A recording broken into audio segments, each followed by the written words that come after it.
Hmm. Good morning. Good morning. Good morning. I was going to say I'm late, but no, we are right on time. Good morning to you all. I'm Jackie Glass, Mama, Navy vet, certified doer, and the laced up legislator for House of Delegates, 93rd District. Honored to serve. Um, Always honored to serve. So I'm doing what we do when we're getting ready for session today. We're going to narrow the scope and hone in on what's happening in this world and sort of bring it home to Virginia. I'm so grateful to have you here. Oh my goodness. Oh my goodness. I'm looking at the comments already. So if you're in the comments and you see the name Jessica Anderson for Virginia, please send her some love as sister legislator getting herself ready for her first session. Just send her love. Y'all, it's real that first session. We're gonna get sworn in together. It's a beautiful thing.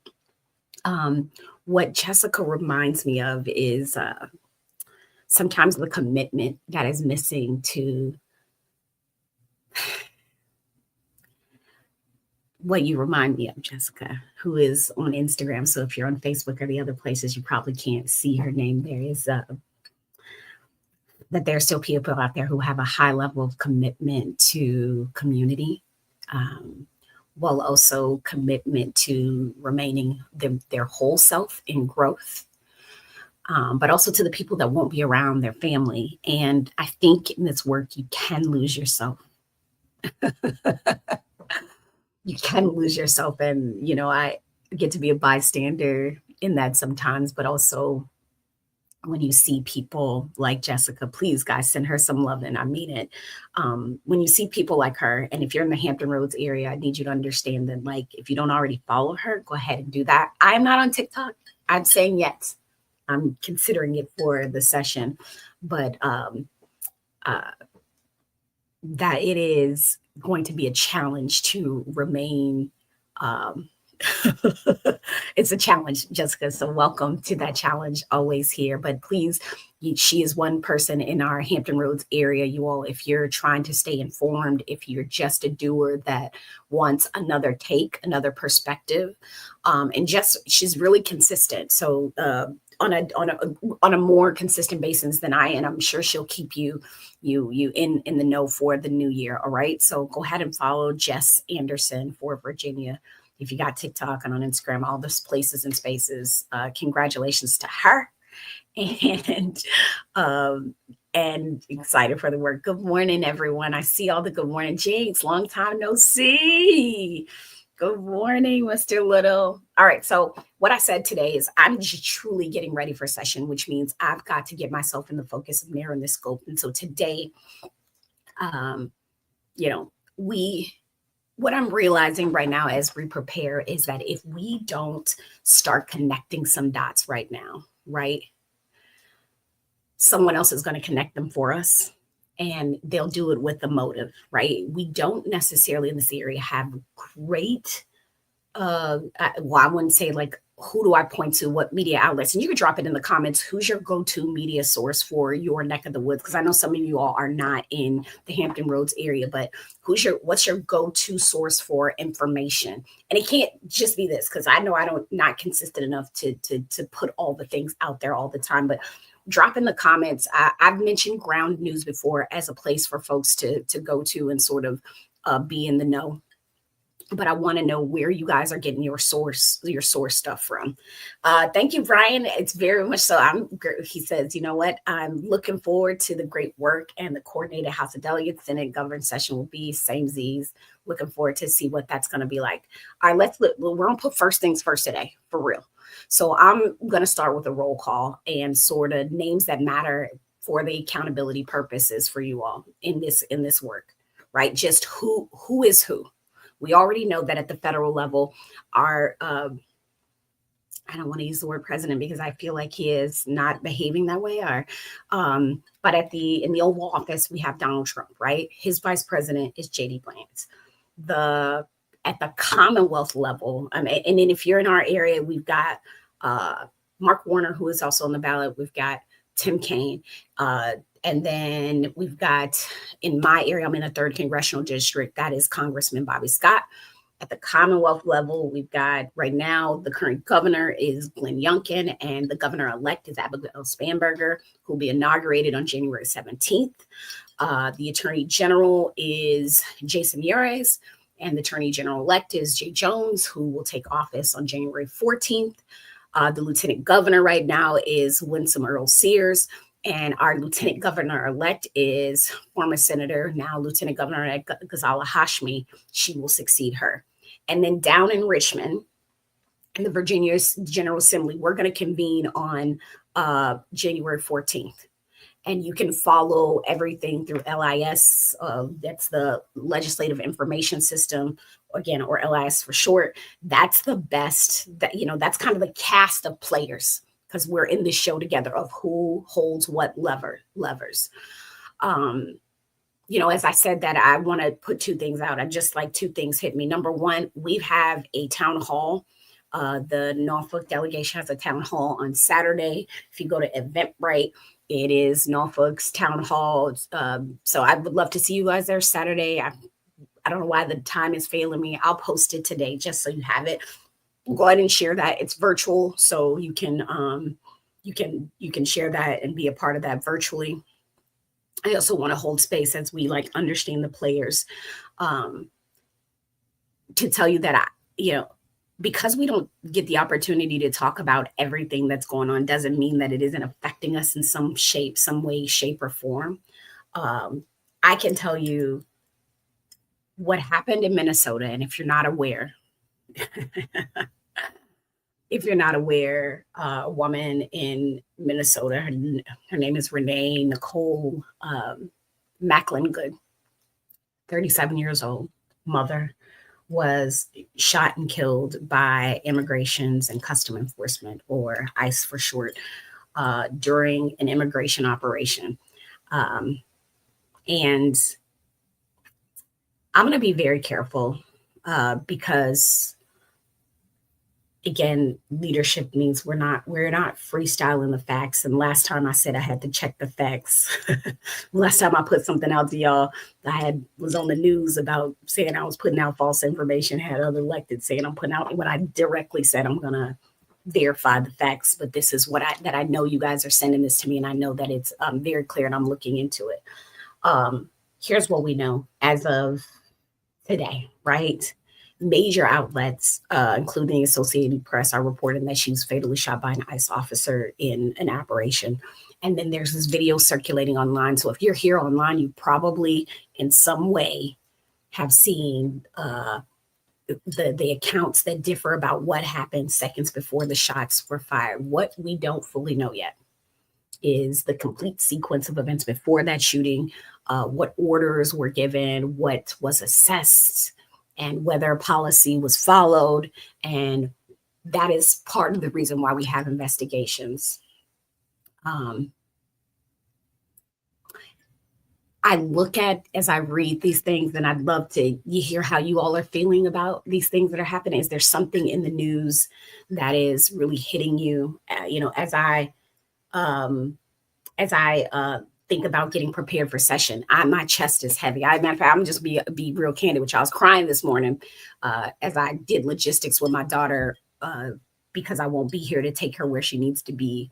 And I know she's going to come home alone. And who are my people to call in? It breaks my heart, but I do enjoy showing up and being here I do enjoy being here for the community. So anyway, ICE claimed that she posed a threat. Others dispute that characterization. And so I'm not here to litigate that, but I am here to underline a principle that Virginians and Americans cannot afford to forget. The boring stuff matters. The rules matter. Due process matters. Escalation of force matters. Threat recognition matters. Because if the rules don't matter when the stakes are high, then they never even mattered in the first freaking place.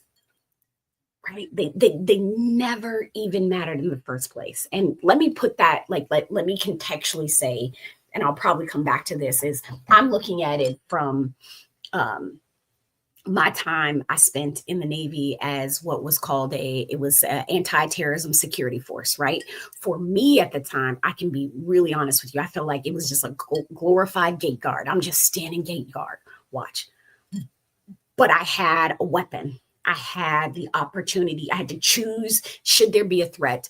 I was trained how to escalate and de-escalate force, right? We were taught verbal judo. We were taught, I had to get OC sprayed, right? Every weapon I use, I had to be clear of what that meant I was doing. Those kinds of things matter. And I'm going to say this again, as Americans and as Virginians, the rules matter when the stakes are high. And if we're in a space where they don't, then that means they never mattered in the first place. Yeah.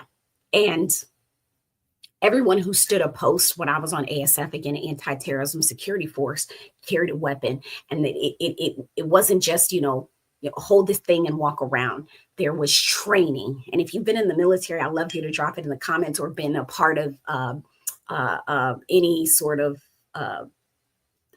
organization or anything where you've had to hold the boring stuff, the rules, the process, the escalation or de-escalation. Drop it in the comments. Tell me about it. I'd love to sort of talk on that. 1,000%.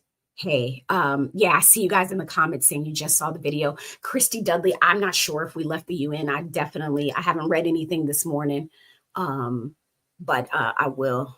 Thank you, Jacob. I appreciate you. Kevin, yeah, I have a hard time watching those things.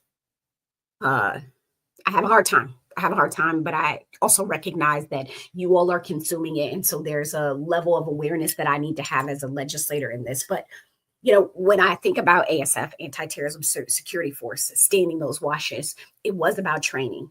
It was about judgment. It was about restraint and discipline. It's all like a whole system of expectations that are solely designed to keep the public safe and keep me as the officer, right? Because I'm essentially a police officer, safe. You get the opportunity in those trainings. When I was in the training, what I got the opportunity to learn is the difference between presence and provocation, right? What does it mean to have a commanding voice and a chaotic voice? What is the difference between control and cruelty and urgency and panic? You learn certain truths, and you learn that if you skip the boring steps, you create extremely dangerous outcomes, right? And what we're seeing in front of us, what I am understanding, what I'm holding in hands as a state level elected, dealing with the fact that, quite frankly, there are people who just don't want to talk about this. That it's not politics. It is about our professional responsibility and being in an environment where, again, the boring stuff. And I know I did a video earlier this year talking about national security because, again, I was a naval cryptologist. I held a TSSCI clearance. And that work, national security, national defense, is boring work, y'all. Like, when you in it, you can't really, it feels boring. But it is a professional responsibility. And so there is a connective tissue. Here's the connective tissue that I want to be pointing at. A lot of people think, and again, I'm like coming from a place of getting ready to go up to session and do the Commonwealth, the work of the people, right? Some of it's the boring stuff, some of it's the mating stuff, but a lot of people think budgets are just like paperwork, right? Again, professional responsibility. And I want you all to understand something as we go up here and we try to figure out what monies and what this, what that, is that budgets aren't just paperwork. It's not it feels like it's, but budgets are behavior. Budgets decide how many agents exist, how many operations can actually happen, what weapons and vehicles are deployed, how many detention beds there are, how much pressure leadership can put on in numbers, right? How we can scale out operations. And in July of 2025, our country, our legislative branch at the federal level passed HR 1. And some of you know that as the big, beautiful bill. And it injected massive funding into immigration and border enforcement. I think it was reported upwards to like $170 million in new enforcement and border related funding. And you can read the text yourself. And I encourage that. I encourage you. We have too many tools to help you scan through. Like actually go to congress.gov and read it. And federal implications, like when the federal level implements these things, it's real world. It's like not theatrical. The Department of Homeland Security, or DHS, because I may refer to it as DHS for short, has been issuing notices tied to new fees that are created by HR 1. You can go look at the Federal Register and new fees for them. So yes, I want to say this again. When I say this is why the boring stuff matters, it freaking matters. It fucking matters so much. Because when Congress kind of supercharges, in a sense, makes it like Captain Super Soldier. I was about to say super soldier. Like when Congress supercharges an agency's capacity, it changes what communities feel on the ground. And that's why it matters for the Commonwealth of Virginia. That's why it matters for everyday Americans. The idea of understanding use of force, right? And I promise you, I'm coming to what we have here. The boring stuff, the understanding use of force. And I want to talk about use of force because people throw that phrase around, and I want it to be understood plainly. The Department of Homeland Security has a department-wide use of force policy, meaning that there are these standards and guidelines and how force can be used by DHS, the Department of Homeland Security, law enforcement officers and agents. You can go to the Department of Homeland Security's website and you can look at these things. We also have what is called the Government Accountability Office, or GAO for short, and the Government Accountability Office, it is evaluated the use of force reporting and recommended strengthening DHS's use of force data and oversight, has made that recommendation. So the translation there is that, it's not just like hand wringing. There's governance happening. There are standards that are happening. There is an accountability infrastructure. And so infrastructure. And so when I see a death like what happened in Minnesota, the question is who's right online, right? That's not the question I'm asking about who's the right person online. It's what was the policy? What was the training? Because I'm looking at how the recruitment was happening. What was the threat assessment? What was the escalation decision?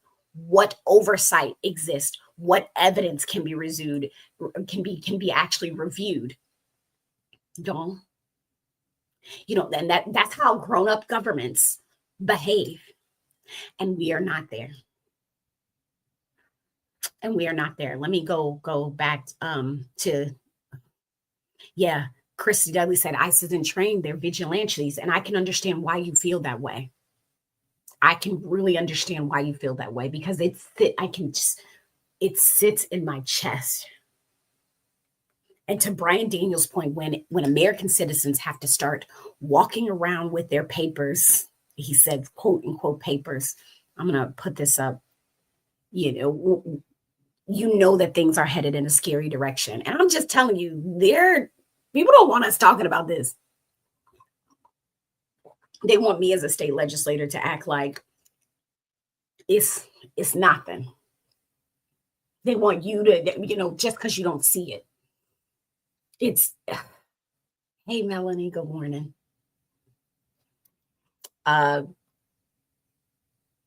So I want to zoom on. Okay. All right. I kind of want to zoom in a little bit. Or not zoom in. Can you do this with me? Like zoom out just a tad bit. If, let's just say, if the news feels like it's coming out at you like a fire hose, because I do. But if you feel like uh, there, we got to use the numbers to check ourselves, right? The news is gonna keep spitting and spitting things out us, and what I think uh, I want to give you are some like hard anchors, things that can ground it. Again, I'm a sailor, so I keep using these analogies. Some anchors, things that you can use or that I'm actually using, numbers that you can use to kind of check yourself and give yourself a reality check for maybe the things that are not being said in the news, that are not being shared, and to help you have different kinds of conversations, not just from feelings, but from fact. Number one, let's talk about the debt, right? The debt that we have. These are facts that I ground myself in to understand why I do this work, how I need to move forward, and where I need to focus because there's so much. I was talking about Minnesota, the boring things matter, the details, the facts, and coming down into that, it can be so hard to lose focus because there's just so much. Okay, so let's do this. Debt. Here's something I ground myself in with the debt. The US Treasury published this debt to the penny, right? It is a daily sort of data set totaling public debt that we have outstanding. That's a place where I go to look at the debt to penny, and it's a site called Fiscal Data, right? The goddamn deficit. We could go on and on about the deficit. Again, that's the money that we owe, right? Based off what we have, y'all know what that. If you got a deficit, that means you owe some stuff. These United States, we have this thing called the Congressional Budget Office, or the CBO. So if you heard them say the CBO, Congressional Budget Office, it reported the federal budget deficit for the fiscal year, right? That's the money year, which is October 1 to, it starts on October 1 each year. The fiscal year 2025, our debt was 1.8 trillion. And you can, again, you ain't got to trust me. I'm not here to try to be your news anchor, but try to ground you in what's not being talked about. We had a debt of 1.8 trillion. Go to Congressional Budget Office and look. Jobs, the Bureau labeled the BLS, the Bureau Labor Statistics. What they do is they publish the jobs report. If you've ever heard about the labor report, so like what is the employment situation, what are the job openings, what is the labor turnover survey? It's called JOLTS for short. And for context, right now, job openings fell 7.1 million. They fell to about 7.1 million, well, to 7.1 million, not about. They fell to 7.1 million in November of 2025. And that is one of the lowest levels in years. The lowest level in years. And that's according to the Labor Department's JOLTS data report. And I read that in AP News. But here's what I'm going to say is that I know it's even hard to trust that because they're changing the sites. But there has to be a way that we, as the general public, get our background and not these hot takes, not memes, but we get some real receipts so that we can order our steps. That sound like church. Order my steps in your worlds. Yeah. Yes. So 7.1. Yeah, I see Christy said trillion, y'all, the highest ever. That debt, y'all got to understand what causes heavy in my chest is I know who we owe. Y'all got to understand the countries that we borrow from. Brian said, well, at least Doge eliminated wasteful spending. Yeah. Sure. Now I really do. I want to say something under that in a very tender but serious way, because this is, yeah, there is something to how we get and receive information that we don't all live in the same information ecosystem anymore, right? Like we're not all seeing the same information. We do. Social has really built these echo chambers for us, right? Where we just hear the things that we believe and then they're affirmed, whether it's fact or not. And to be quite frank, some outlets are doing real reporting, some are doing what I'd like to call narrative manufacturing, and some are just like rage baiting, as my 14-year-old likes to say, I'm rage baiting, you know.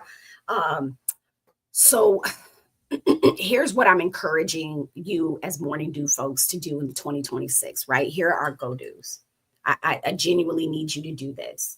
Uh, if you don't believe a claim, right? If it's something that you don't believe, even if it's going back to what happened in Minnesota, you're seeing it and someone's giving their hot take on it and you're like, I don't believe it. I don't believe it. Don't argue first. Don't even do it. I don't care if it's with your spouse. Don't argue first. Try to find a primary source, right? If it's a bill, then read it on LIS, the Legislative Information System, or congress.gov or GovInfo. Don't just read a headline. We've got to walk away from that. And I'm saying this because I told y'all last week, we got to build these communities outside of online. If it's a regulation or an agency action, read it in Federal Registry. You probably don't know about this. There's a site called Federal Register. Federal Register. Read it there. If it is a budget deficit, read the CBO. That is the Congressional Budget Office. Read it. If it's about jobs, read BLS, the Bureau of Labor Statistics. Read their releases. And that's not being extra, because I literally get told, y'all, and it fucking blows my mind. I get told, you do too much. You so extra. Why? Because I spend too much time doing this with y'all. And I don't think it's extra. I think it's the literacy that we build. It is civic self-defense that we have to build together. When we talk about the kids coming out of school, they can't read. Well, we are civically illiterate sometimes as a people, right? And then we get our ass kicked on the civic side. And so if we're going to do self-defense, if we're going to be able to fight back, then we have to take our literacy very seriously. And then we have to be willing to have the discourse, because that's the luxury, quite frankly, that we have as being the United States, because we are the United States and we choose it. We choose it. If we wanted to be somebody else, we would be the Queen's men and the King's men. That's not what we chose. We chose the United States. And be fair, my people didn't choose them. If it trace my ancestry back, they didn't choose it, but I'm here and I'm choosing it. When I joined the military, I chose it. The moment I became cognizant of the fact that I get to choose where I go, I am choosing it. I want to say that in the Norfolk area, because I'm like so over this thing of the come from here's and the come here's. Like, how long you got to be here till you're actually from here? That same narrative that I hear on a local level, I think about it at the national level of people saying, you're not American. I get told I'm not from here. I'm not Norfolk. I'm not, like, it is no different. It is no different when you see it out in when I see it out in these streets. I take it very freaking seriously. So let's just like get to Virginia. So if you're not in Virginia, I'm sorry for you. We get into that. When we look at all these things, when federal agencies expand, when enforcement expands, when budgets expand. Remember, I said budgets, it feels like it's the boring work, but it's behavior. Budgets are behavior. When these budgets expand, it's not happening somewhere else. When you see this at the federal level, it's not just happening somewhere else. When we hone in on Virginia, what does Virginia have that is affected very deeply by these things? We have a major military and defense state. We have a state with a huge federal workforce footprint. We have a maritime economy with ports and shipyards. We are a place where federal decisions hit our community first and fast, right? First and fast. And so there are anchors that we have to do. Federal jobs, researching the Office of Personnel Management, OPM, for data report, like the data for that. And like, look, this is how this stuff is hitting Virginia, and it's going to continue to hit our pocketbooks. The data report said about it was like over 140,000 civilian jobs in Virginia as of September 2024. The DC region saw significant losses in 2025, but Virginia lost over 23,000 jobs, and that is from BLS. The port, oh God, the economic impact, and that hits that hits you and me. The port has had economic impact.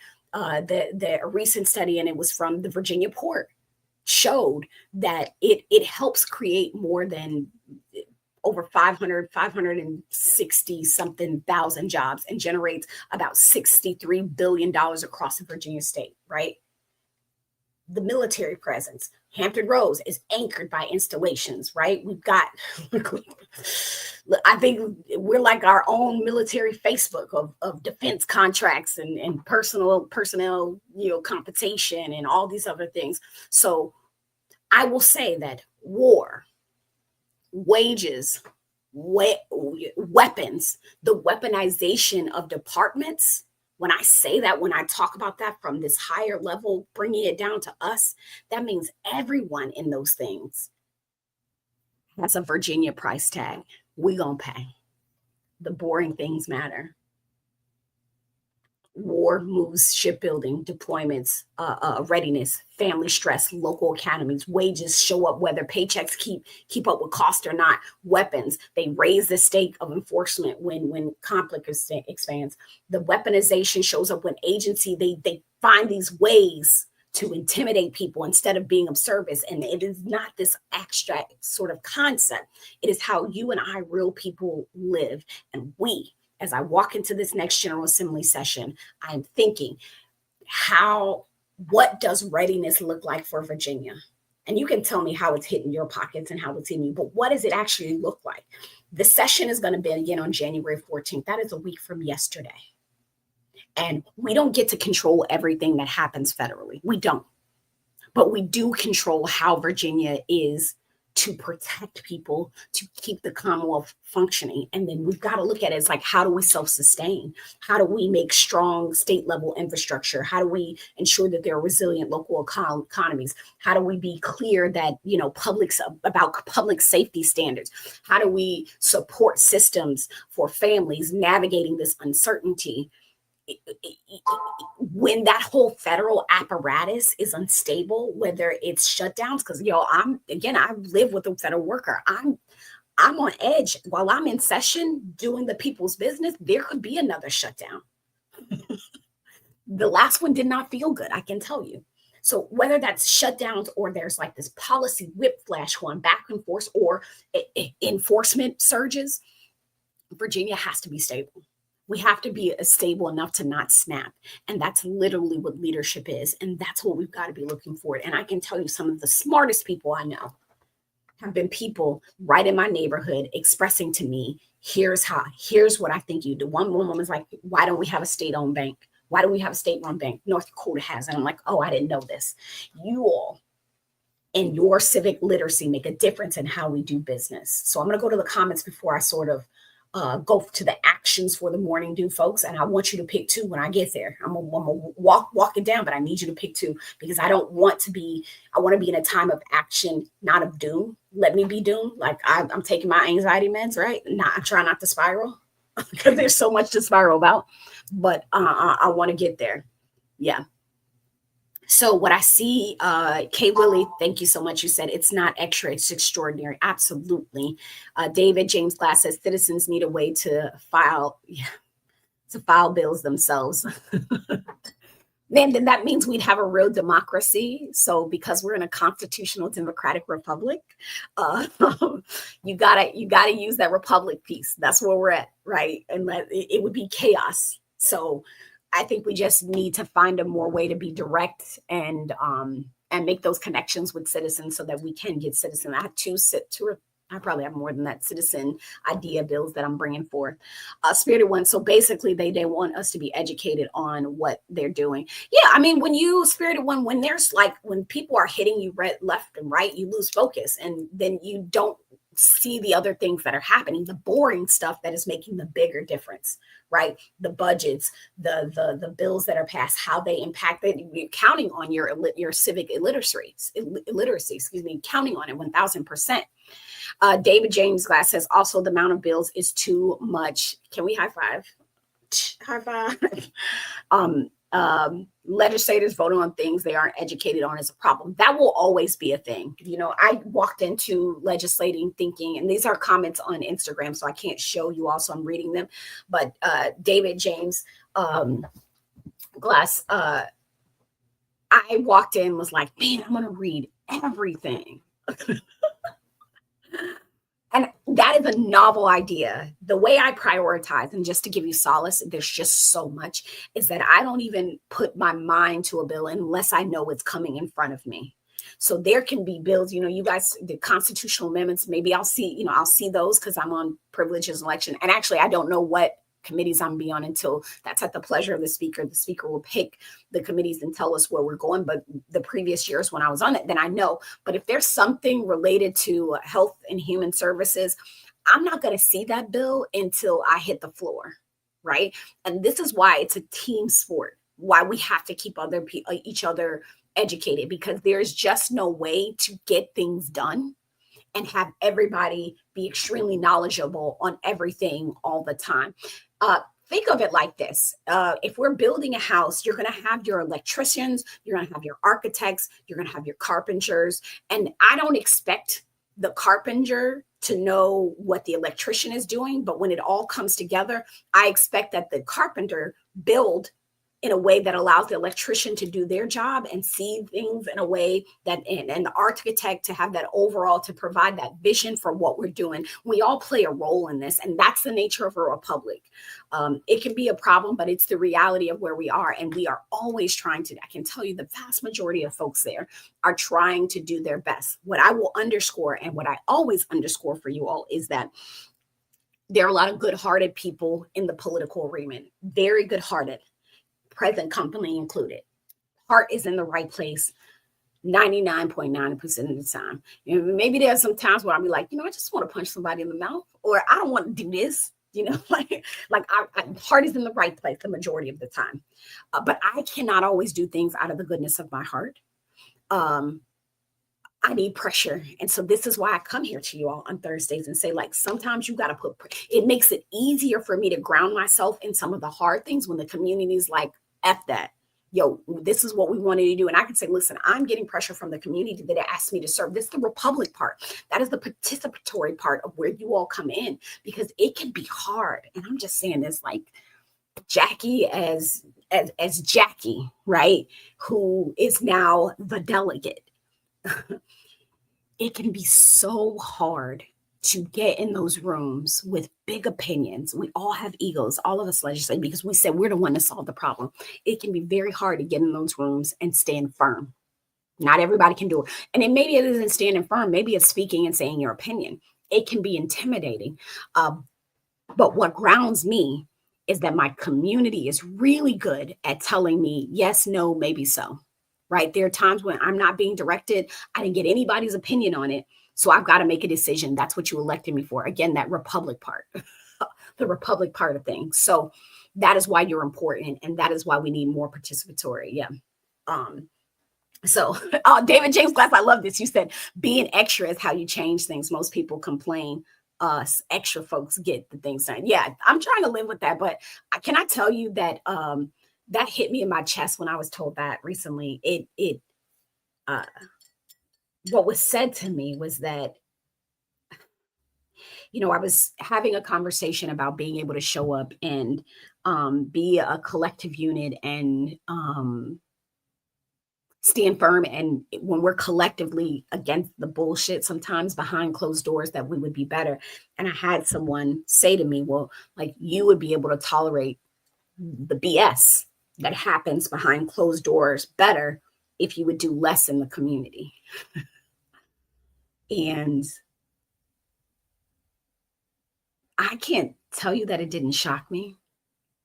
Like, you do too many community events, you do too many. And here I am so insecure about not doing enough, right? Like I'm always thinking like, I'm not doing it. I'm not posting consistently. I can't even go to this event. Here I am thinking that I'm not doing enough. And to be told that I can't deal with the bullshit behind closed doors because I'm doing too much outside, it hurt. It hurt. But we roll with the punches. And I have to ask myself, and I encourage you all to do this too, is one thing that I say to myself is, am I willing to accept the consequences for the action I'm about to take? And yeah, sometimes the consequence is ostracism. Sometimes the consequence is, not being able to get something done. But I have to also weigh that with the ability to get things done for you, for the community, right?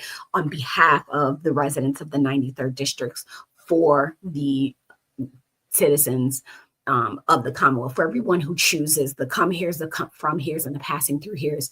Am I hindering my ability to do the job because I'm standing on business all the time, right? Like there's a negotiation factor that happens. And that's why I asked you to really give us some grace, because it is hard work. It's hard work. All right. So let me I'll come back to Instagram. I've been heavy there. We'll go to Daniel. Brian said our president is literally is civically illiterate. I would agree. Yeah. Civically literate is real, and I don't want y'all to be there. Wow. Okay, so Christy, you're thankful. You're right by Fort Craig Adams. Well, we're gonna say it that way all the time. Fort Craig Adams. Shout out to Charity Adams, leader of the 6888. I actually established a 6888 day, which is September 16th. I really want to try to do something on that date. But yeah, Christy, I would love for you all to just, if you're close like that, come to the Capitol, come see us, come, check in, come hug, come all the things. And Brian says, for those of us who are educated on a specific topic that represent, okay, I love this. I think I know where you're going, but I'm gonna slow it down because I might be getting ahead of myself. He said, for those of us who are educated on a specific topic that is represented in a proposed bill, need to speak up and discuss the matter with our legislator, lobby for your interests, and help our delegates make informed decisions. Absolutely. I get yesterday I was in back to back. Every 15 minutes I was on a new 15-minute call from 10:30 all the way till 4, and from 3 to 4 I had an hour-long call to 4 o'clock.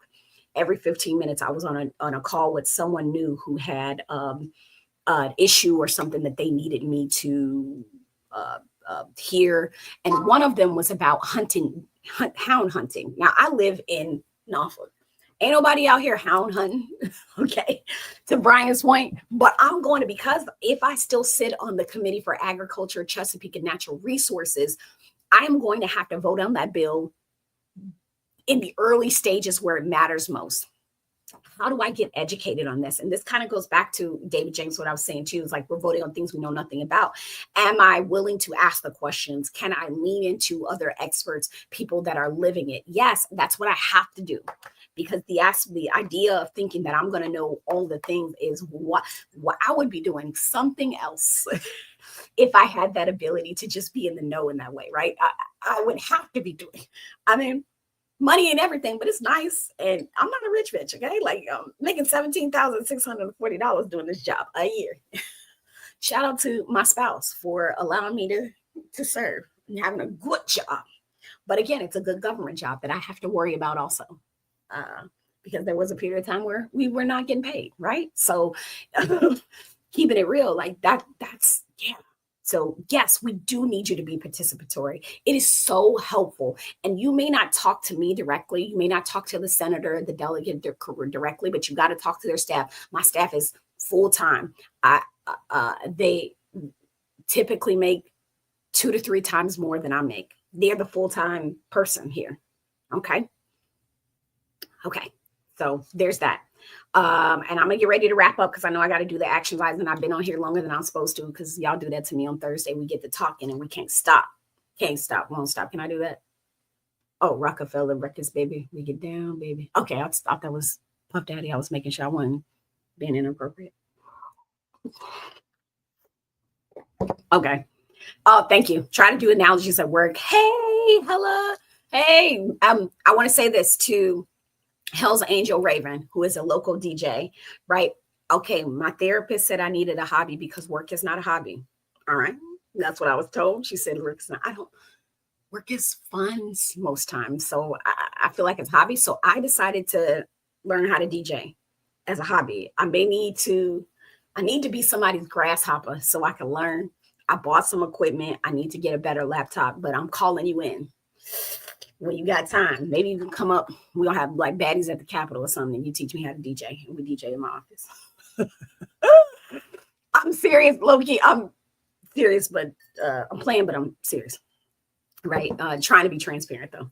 Um, David James says, do y'all get pressured from dim leadership to vote a certain way? Ever get funding withheld, threats from leadership, or not doing something they want? I mean, I think that's in all businesses. There's a consequence for not going with the flow. I mean, is that a thing that where somebody's like, you don't vote for me, I'm gonna, you know, I think it shows up in nefarious ways. I think maybe not getting support for stuff, not being allowed to go certain places, or for me, I can only speak from my experiences, is that um, there have been instances where I've recognized that what I've chosen to do is directly impacting what I can do. Or another thing that I'm working on is like, building relationships with people that may be able to have influence over what I can and cannot do for my constituents. So I've seen it show up in ways, but never, I don't think I've ever experienced a direct threat of like, if you don't do this, then this. Now, have I, or I have experienced it where we're just like, look, we need to vote this way. And there may be people that are more stern than others, but you ultimately have to make that choice. And that's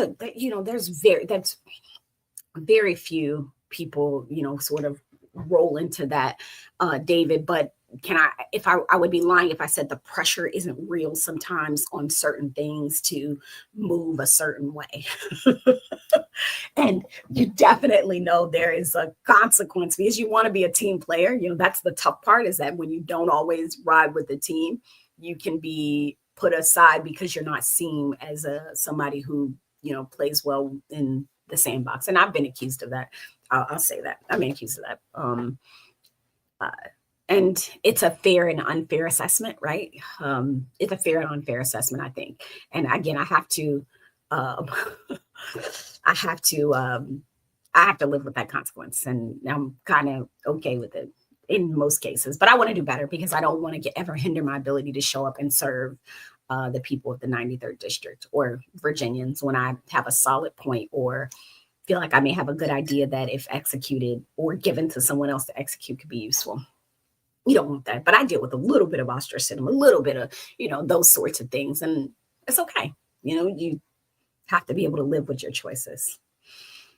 Um, Kay Willie said we should or could make ourselves available to help point out the holes in bills that impact us and share what information. Yeah, that's helpful. That's super helpful. Like my team having an understanding of what you think the holes are super, because we have this system. It's called iHod, right? It's where I can see all of the bills that I'm going to be seeing for the day, and I could put my opinion on them, but my team can go in and say, hey, you received 5 emails about this issues from constituents that said they're not with it, or a constituent brought up this. I mean, David James is the perfect example. David James Glass is the perfect example of that. He reached out to my office and about the marijuana bill. And I tell this story so much because it's absolutely true. He reached out to the office while we were in session and said, hey, look, that marijuana legislation, I looked at it. It's problematic because my business is going to be directly affected because you're going to unnecessarily overly tax me just for creating marijuana paraphernalia. He does glass. So shout out to him. Go to his page, follow him. He is a small business owner. But there's no profit for me in doing the work if you all put this in there. And is that the intent? And I said, I did not know that. Because I'm not going to see that, we're still working on even trying to see that bill. But what I can do is, based off your knowledge, I can take that information and advocate to the folks that are leading on this issue. I did that like I told them, right? Promises made, promises kept. And that piece ended up being removed from the bill just based off of David James, who's right now here on Instagram, just based off of his advocacy. And I love that because I'm ignorant. I don't freaking know. I don't know what I don't know. So it was really helpful, one, to be able to work with a colleague and help them see something that maybe that you don't assume everything is nefarious. Please try to assume good intent, right? That most times we may not always get it right, but assume good intentions and then lead with curiosity, right? When you're trying to sort of, and I would encourage that not just with the legislators, but in life, right? As we're in such, again, I said we're civically illiterate and sometimes neighborhood illiterate because we sort of walked ourselves into being in bubbles as we sort of try to deal with other people. My good friend always says lead with curiosity and assume good intent. And I'm working on that too, because I work in a world where I'm just like, are you serious? Like, I always think it's a, not always, but typically I'm thinking it's a direct attack and maybe it's not. So I need to do a better job of leading with curiosity. Right. David James says that makes sense. It's super diverse dog hunting issues on the end. Yeah. Beaches and ocean stuff. Yeah. Oh, Spirited One, what's your birthday? I didn't know. What day is your birthday? You said that's crazy. Creeping a doer, crazy. We love you for. Yeah, well, that's not crazy. I mean, but that's office politics too, you guys. Like when I say that, when I'm talking about the dynamics, it's no different from any other office culture. When you've got a boss or coworkers that behave a certain way, or like it's no different, right? I just get to do it publicly, and the consequences of my actions can be reflective of my ability to do my work for people, 84,000 people, 84, 85, 86, some more thousand people. And I have to be aware of that. I quit once a week and then I get back at it. We do this and then I get back at it. It's no different. I assure you it's no different, but they're good people working in our General Assembly. And I encourage you to find the delegates. And if you ask me about a topic, I can pair you up, even if they're not your representative, that are doing the work in the area, because they would love to hear your voice, right? It makes it, being informed breeds confidence, right? When you are sure of something, it's easier to sit in spaces with the discomfort of things if you find yourself sure on what you're sure on, but also open to learn, right? Yeah. Oh, thank you. I appreciate it. She's the best. Who's the best? Are you talking about me? Oh, gratitude. I'm just trying to do what I do. Make sure they're, I'll make sure Baddies. I'm dead serious. Okay, real world changer. I'm real serious about Baddies at the Capitol. And I think I want to do it on March 6th. That just happens to be my birthday. I usually don't do anything for my birthday. It's just not a thing. I celebrate my mom. She's the one. Since I had kids, I realized labor is labor. And I just showed up. And so there's space for us to go love on our mother who brought us into this world. So I'm thinking March 6th. It's a Friday. Baddies at the Capitol. You know what I'm saying? Y'all tell me. Listen, I brought it up, but I need some help heading it up. Yeah, for women's, whatever it is, right? I'm here for it. So David says, appreciate it. And I'm here for it. Inside View. And thank you for giving David James his shout out. Like they're clapping for you because that is a victory, as Kay Willie said, a victory. And we're proud of you, and I'm grateful for you feeling confident enough and follow. It can be hard to tie me down sometimes, but I thank you for persevering to get on the schedule to make it happen. All right, so last thing, and I'm gonna get out of here. Got to head out. Bye. Thank you. I appreciate you. Oh, Kimberly Pope Adams. Listen, Christy, I am getting to know Kimberly Pope Adams. I am excited about who she is, how she is. I don't know, but I'm just like, excited to see how we work with people. So let me get myself together to close. I'm going to talk about a couple of actions. Remember, I said it is action time. It is not doom time. Number one, the first action, I'm just asking you to know your representatives. Like, who's my legislator is a place that you can go. And it really literally is who's my legislator, where you can go and save contacts and get in the know on people. Number two, learn how to read bills. I talked a little bit about legislative information system, or going to congress.gov, open up the PDF. If you hit Control F, or that little weird sign on you cult Apple people's computer, F, You can find things in a bill. You can find words like fund, shall, fee, the definite, detention, authority, may, all those different things, because shall and may is a whole thing. I'm just saying that out loud. Number 3, action, I think, is part of picking a primary source for your morning routine. That's not going to make you anxious. So whether it's the CBO, the Congressional Budget Office, BLS, the Bureau of Labor Statistics, the Financial Register, which I think you all need to put that in your lexicon, or LIS, the Legislative Information System here. Not one. I'm just saying one, not 10. Okay, because we can't do it all. Just one. Number 4, I think we need to think about how we continue to protect due process. If we care about civil rights, and we've all talked about this, and I'm hoping to get more ACLUs and NAACPs involved on this, is that if you care about civil rights and safety, then you follow that group that is tracking what's happening in Virginia, that's happening around not just ICE, but presence and the expansion of how policing and business is doing. And I'm not telling you what to think, because that is not my job. It is not my role to tell you what to think. I'm telling you, follow the paper trail, follow the things. And again, the ACLU of Virginia is a great resource. And last thing, I think 5th is something I try to hold on to that helps me keep myself grounded, is do one Commonwealth readiness thing at home, right? Do one thing, maybe update your documents, maybe check your prescriptions and properly dispose them. Maybe identify your mutual aid circle. I'm working to try to get the community Costco run a thing, right? How do we talk to the execs and folks at Costco to say, hey, there are people in the community that's saying, like, look, I got the Costco card. I'm buying it. We're going in on eggs. There's 3 trays, because it's like 3 dozen that you can buy. We're going to split this up and each get actually it's more than a dozen, each get a tray. So what are the things that you can do to make sure that your people can reach you, not fear, but in readiness? And to close this out, this all started because I recognize that what happened in Minnesota, it's not a headline. It is actually a warning symbol. And he just mentioned my CTTEW, right? My former job is in Intel, and it's not to know the things, it's to be able to see the warning signs.